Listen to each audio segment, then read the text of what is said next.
The modern-day Kingdom of Saudi Arabia came into existence as a result of a rebellion against the Islamic Khilafah state. Britain sought to strike the Islamic State from within.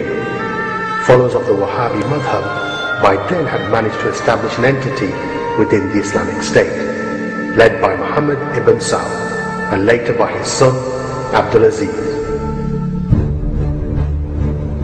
Britain supplied them with weapons and money, and they moved on a sectarian basis to seize the Islamic lands, which were under the authority of the Khilafah. They took up arms against the Khalifa and fought the Islamic armed forces, all the time goaded by the British. It was well known that Al Saud were British agents.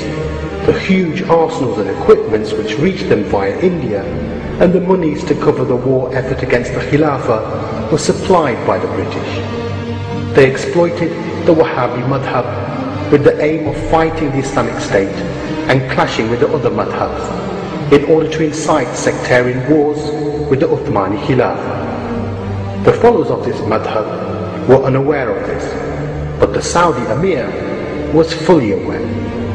This is because the relationship was not between the British and Muhammad ibn Abdul Wahhab, but between the British and Al Saud. Al Saud's family reward for playing the most important role in this rebellion was to be granted by the British the position of future rulers of Hijaz. They had so much trust and confidence in their British masters and were so arrogant of their possession that they called it Saudi on September the 23rd, 1933, the only state in the world to be named after a family.